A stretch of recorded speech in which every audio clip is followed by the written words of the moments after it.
Welcome to a review of Management 370 Extra Problems.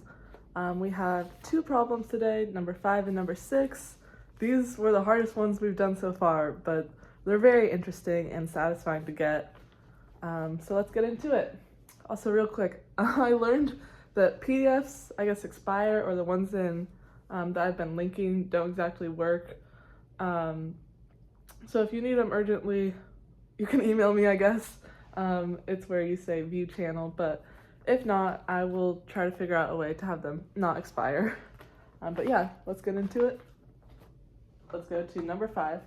So this question says, recall that the equilibrium or optimal utilization gives us the point at which the excess capacity mu minus rho mu equals the mean Q size, E of LQ. To help the theme park manager, we can solve the optimal utilization, rho star, in terms of S by expressing rho star as lambda divided by S star divided by mu. Since each server is expected to take on lambda divided by S star arrivals, the result is, and then we're getting into our questions. So the info we're given is that lambda equals 364.5.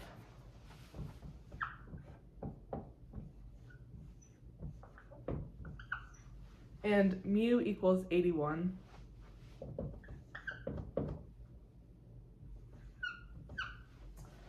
And obviously, you can see this is a problem. If you have a arrival rate that's higher than your service rate, I guess, then there's going to be like too many customers waiting. So we're going to need more servers. So the first question says, what is the optimal staffing level, aka what's the optimal number of servers?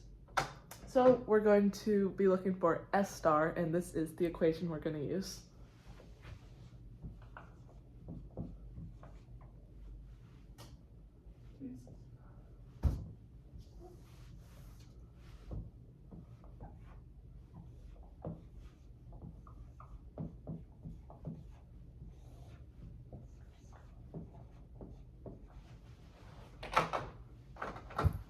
And then let's fill it in. It's always going to be 2 to the 3 divided by 2. It's not like, oh, some information I have on here. That's just how it works.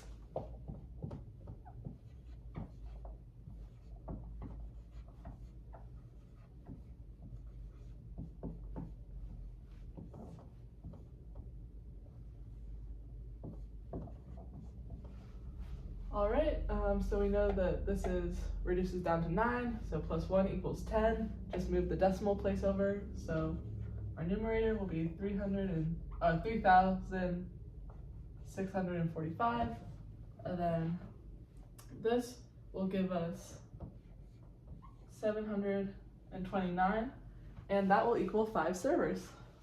There we go.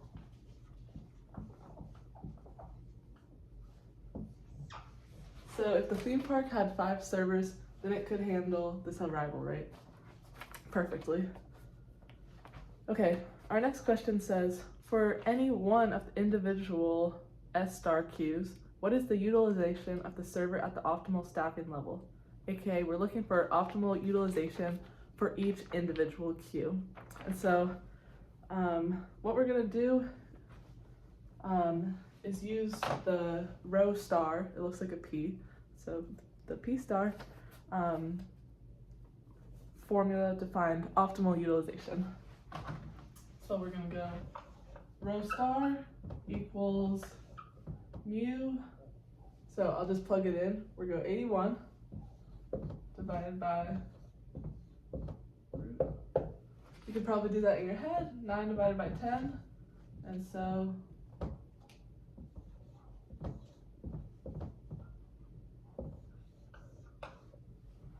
this is the utilization of the servers.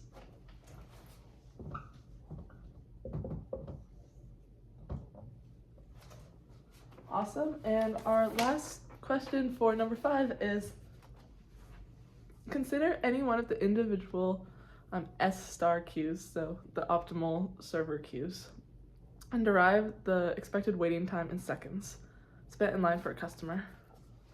Cool. So let's take this info and say we have 5 servers. And then I'll erase it over here.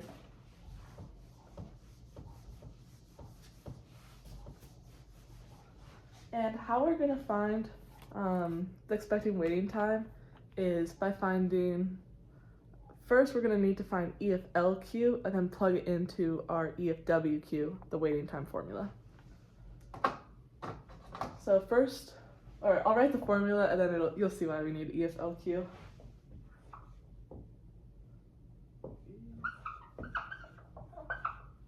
I need a new purple. Oh well.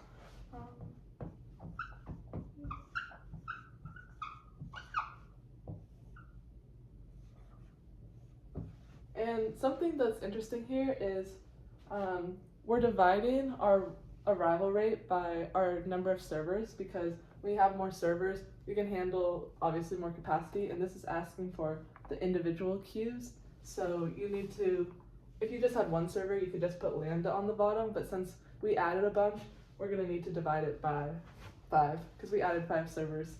So it'll cut down, cut down the arrival rate. It won't actually, it'll just like kind of break up the work. Like if you alone were trying to help 20 people out of Subway, it'd be like, oh my goodness. But if you had 3 other people to help you, or 4, then you'd only have about like 5 sandwiches to make. So that's what we're doing here. So we don't have our EFLQ, and so how we're gonna find that is pretty simple. We're just gonna take our row star. So here's the formula we're gonna use.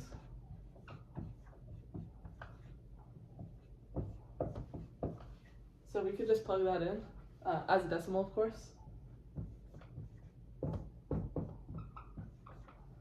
And that'll give us 8.1. So we'll be putting that there. Oh, we'll go 8.1 divided by 364.5. And then we'll take our 5 from over here. So you do that first. I don't know if it actually matters in division. I think it does. I think it's important to do this first. But that'll end up equaling 0.11111, repeating, and then to get it from hours to seconds, you multiply it by 3,600, because there are 3,600 seconds in an hour.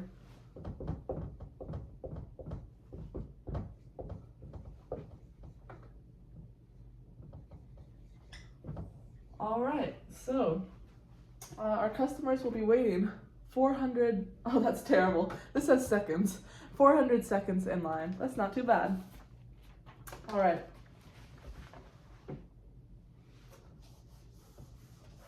Let's go on to number 6. Number 6 was the hardest problem so far, and it took me like a good hour of I was sitting on a nice bench outside in the sun, and when I finally got it, I'm like, yes! Because in class I was just like, like it was crazy. And then our teacher was like, Amanda, you look confused. I was just like, oh, give me a sec. But this is an awesome problem. It's titled Highly Variable Service Times.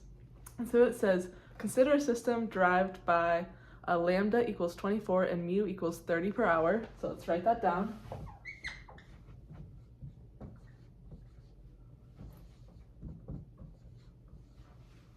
Although we have assumed exponential arrival and service times, suppose we have non-exponential service times. This is described by the MG1Q rather than the MM1Q, and that's going to really affect us later on in the problem. But before we get into this like crazy formula, let's just start with the simple, because the first 2 problems we're going to do as normal, because it says, supposing the interarrival and service times are exponential, what is the average number of customers in the system? So this one we can do like we always do. We'll just find EFLQ. No, well, we will find EFLQ, but then we'll plug it in. We'll add it to row or utilization factor, and that'll give us EFL. So this is the formula, the info that we're gonna need.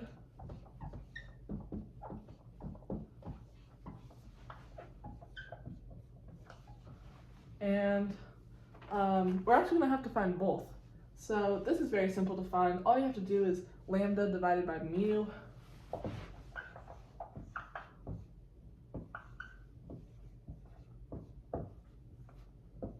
that equals 0.8.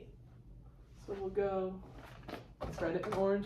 I'm so bad at color coding these things in the video, but it's hard on the fly. I only have like 4 colors. Hopefully I'll get more soon. So we have 0.8 for this. And then EFLQ, we just used this formula like 3 minutes ago, which was our rho squared divided by 1 minus rho. So I won't rewrite the formula, I'll just fill it in. We're going rho that we just found. And this is going to equal 3.2. So we do 3.2 plus 8. It's so nice how they're all even numbers. And our average number of customers in the system, or our EFL, is 4.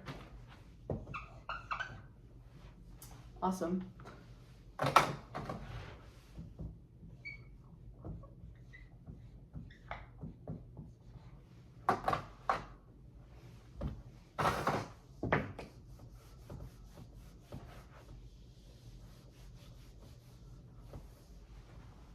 Okay, our next one, we're still going, it says maintaining the inter-arrival and service rates are exponential, or service times. So we're still going to be not getting into the craziness till the last question. What is the mean time a customer spends in the system in minutes? So EFW. We have all the info we already need, which is super great. The only thing it says in minutes, which I almost forgot, so you just have to multiply it by 60, because 60 minutes in an hour, and we're in hours right now. So we're gonna go EFW equals EFL divided by lambda. So 4 divided by 24 equals 0.166666 times 60. And believe it or not, it doesn't look like 0.166666 times 60 would equal 10, but it does. So the mean time a customer spends in the system is 10 minutes. So let's write that here.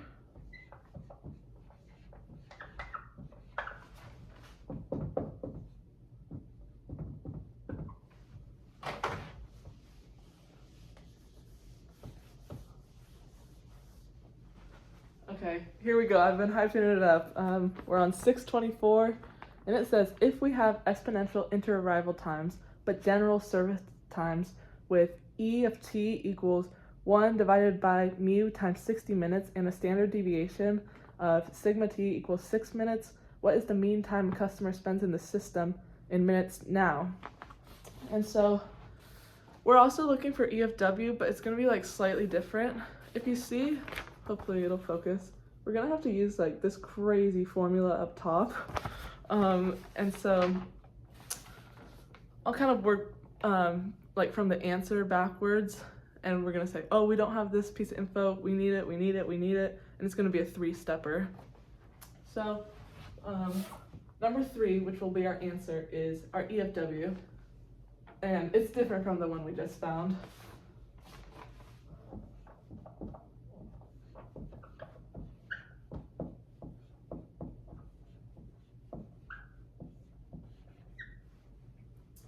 And so we can use this lambda, so this will be 24. And if we used 4, it'd just give us the same answer as last time, but we're gonna have to find it like just slightly differently using the problem at the top. I'll show, it'll make sense. This one I feel like before the test I'm gonna have to do a couple times, because it really just feels like you just gotta get the repetition into your brain. So finding EFL, we're going to go E of LQ plus our rho, and we can use this right here. So we get 0.8, and then we're going to find, this is where I guess the fun part comes in, we're going to find EFLQ a little differently. We're going to find it using the MG1 rather than the MM1 system. So what that's going to look like, here's the formula.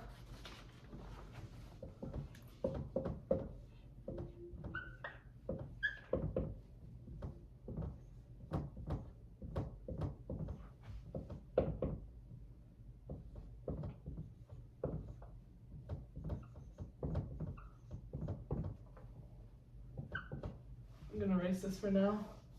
Just know that we'll add this to 0.8 times.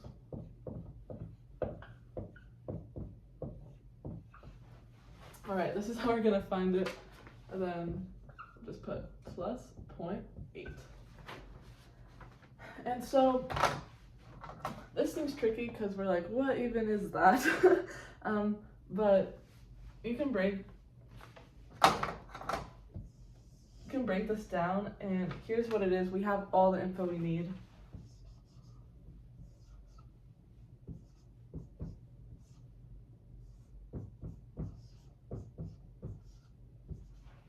And we've just been told that our sigma t is 6, so we'll just square 6.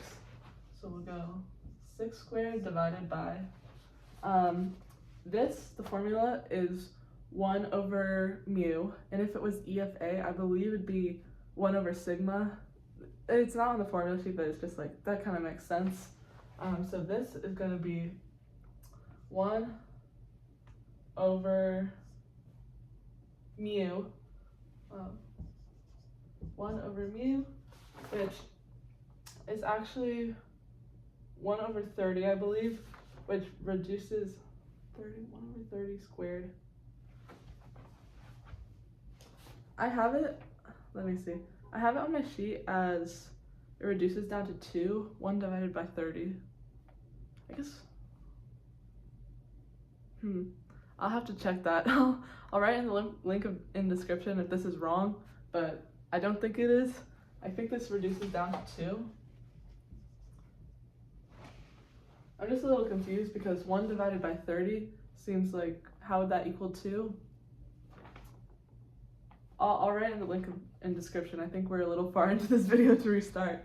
But I guess I'll put an explanation if I find it. This is how we did it in class. So 1 divided by 2. That's good. And then the whole thing is divided by 2 plus 1. And what this gives you is our E of LQ. We found it before, I believe, and it was 3.2 when we added 0.8 to get that, so we found that already. So this is 3.2 times, this gives us some crazy number, 5. That's not a crazy number at all. This gives us 5, and then when you multiply these two, it equals 16. Okay, cool. So our E of LQ for the MG1 system is 16, and then we add 0.8, so plus 16, or that's just for E of LQ, then plus 0.8 equals 16.8. Sorry, there's a lot of steps, so I hope it's kind of clear. Then from there, we can plug 16.8 divided by 24. Divided by 24, and that gives us 0.7. And then we don't want to forget to convert it to minutes, so we have to multiply 0.7 by 60, and that'll give us 42 minutes for our final answer.